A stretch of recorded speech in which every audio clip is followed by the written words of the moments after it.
আজকে একটা নতুন রান্না করব। ঘরে অনেক দিন ধরে কাঁচকলা ছিল দুটো, তাই ভাবলাম কাঁচকলা দিয়ে একটু ধোকার ডালনা করব। তাই খানিকটা মুসুর ডাল ভিজিয়ে রেখেছিলাম, মুসুর ডালটা ভিজিয়ে আধ ঘন্টা রেখেছি, এটা বেটে নিয়েছি। এবারে কাঁচকলা যে দুটো ছিল ওই দুটো টুকরো টুকরো করে কেটে সিদ্ধ করে চোকলাটা ছাড়িয়ে আমি হাত দিয়ে ম্যাশ করে রেখেছি। এবার এই দুটো মিশ্রণ একসঙ্গে করে এর মধ্যে একটু চিনি, একটু নুন, কালো জিরা, লঙ্কা বাটা দিয়ে মিশ্রণটা একসঙ্গে করবো।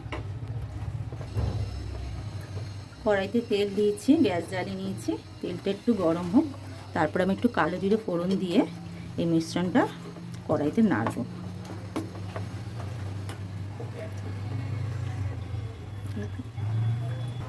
তেল গরম হয়ে গেছে, কালো জিরে একটুখানি দিলাম ফোড়ন। এবারে এই কাঁচকলা বাটা আর মুসুর ডাল বাটা এই মিশ্রণটা তেলের মধ্যে দিয়ে দেবো।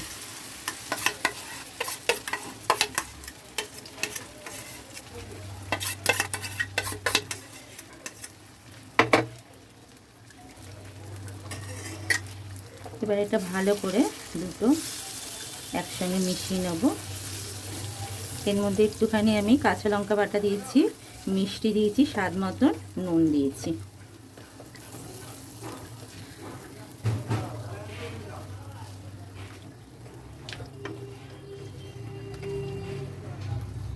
ভালো করে এটা শুকনো শুকনো করে নাড়িয়ে নেব। মিশ্রণটা দেখুন আমার হয়ে এসছে। ঠিক এইভাবে দলা যখন হয়ে যাবে তখন ভাবে যে মিশ্রণটা একদম তৈরি। এবার আমি থালাতে আগে থেকে একটুখানি ঘি মাখিয়ে রেখেছিলাম, আপনারা তেল চাইলে তেলও মাখিয়ে রাখতে পারেন। থালাটার মধ্যে এবার নামিয়ে নিয়েছি। এবার পুরো থালাটার মধ্যে আমি ভালো করে মিক্সিটা একটু ঠান্ডা করতে দেবো, নাহলে এটা কাটা যাবে না। ঠান্ডা ধোকাটা ঠান্ডা হয়ে গেছে। আমি ঠান্ডা হয়ে যাওয়ার পরে আমি কিউব করে ছুরি দিয়ে কেটে নিয়েছি। দেখুন এইভাবে। কড়াইতে আমি তেলও দিয়েছি খানিকটা, তেলটা একটু গরম হলে পরে তারপরে ধোকাগুলি আস্তে আস্তে করে ভেজে নেব। তেল গরম হয়ে গেছে, এবার আমি ধোকাগুলি একটা একটা করে দিয়ে ভেজে নেব। গ্যাসটা একটু কমিয়ে দিলাম, নাহলে ধোকাগুলি পুড়ে যাবে।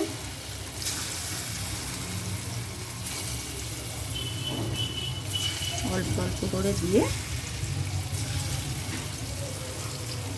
ভেজে নেব আমি।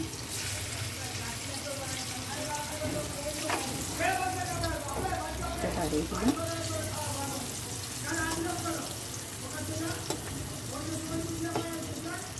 এইভাবে সব কটা ধোকা আমি লাল লাল করে ভেজে নেব। দেখুন ধোকাগুলি আমার সব লাল লাল করে ভাজা হয়ে গেছে। এবার কড়াইতে একটু তেল আছে, আর একটু তেল লাগবে, একটু তেল দিয়ে নিলাম। তেলটা গরম হয়ে গেলে আমি একটু ফোড়নের জন্য তেজপাতা আর একটু গোটা জিরে দেবো। ছোট 1 চামচ জিরে ফোড়ন দিলাম, আর একটু একটা ছোট তেজপাতা ফোড়ন দিয়েছি। একটু লাল লাল করে নেব। ধোকার ডালনাতে দেওয়ার জন্য আমি কিউব করে আলুগুলি কেটে নিয়েছি। যেহেতু কিউব করে আলুগুলি কেটেছি এই জন্য ধোকার টুকরোগুলো আমি কিউব করেই কেটেছি। আলুগুলো এবার আমি ভেজে নেবো এই একই তেলে।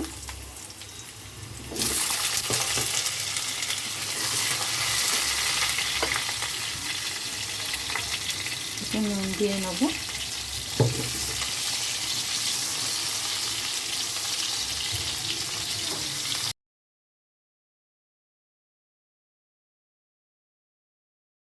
আলুটা ভাজা হতে হতে আমি একটা মশলা তৈরি করে নিয়েছি। এটার মধ্যে আমি একটা মাঝারি মাপের পেঁয়াজ দিয়েছি, 4-5 কোয়া রসুন, 1 ইঞ্চি আদা, আর একটা ছোট টমেটো দিয়ে পেস্ট করে নিয়েছি। আর দিয়েছি শুকনো লঙ্কার গুঁড়ো, হলুদ গুঁড়ো, 1 চামচ জিরের গুঁড়ো, আর 1/2 চামচের মতন কাঁচা লঙ্কা বাটা।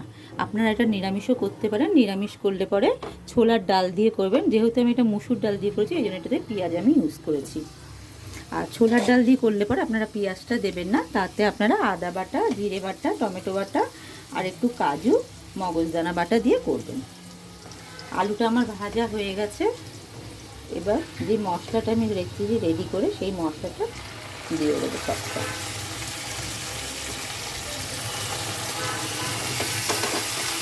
গ্যাসটা কমিয়ে নেব।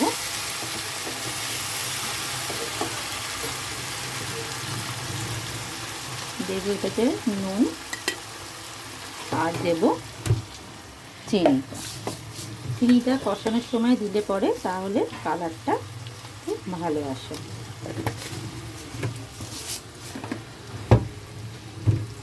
একটু প্লেটটা ধুয়ে জল দিয়ে দেবো, দিয়ে ভালো করে মশলাটা কষতে দেবো। মশলাটা আমার দেখুন তেল ছেড়ে গেছে। গ্যাসটা কমিয়েই আমি মশলাটা কষাই। এবারে আমি এতে পরিমাণ মতো জল দিয়ে দেবো।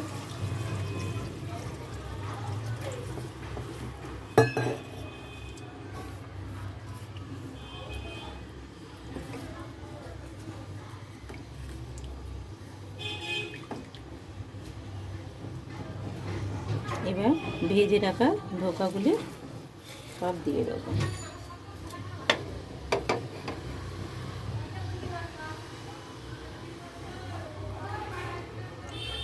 ঝোলটা হতে দেবো, একটু ঢাকা দিয়ে রাখি ততক্ষণ।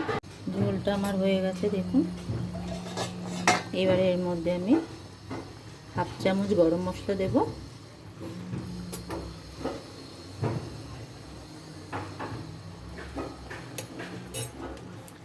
আর 1 চামচ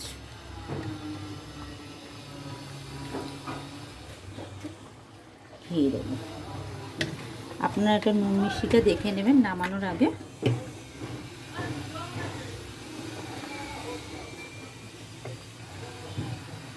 হয়ে গেছে আমার রেডি কাঁচকলা ডালের ধোকার ডালনা। একটু ঢাকা দিয়ে রাখবো। গ্যাসটা বন্ধ করে দিলাম। এবার আমি এটা একটা জায়গায় ঢেলে নিলাম।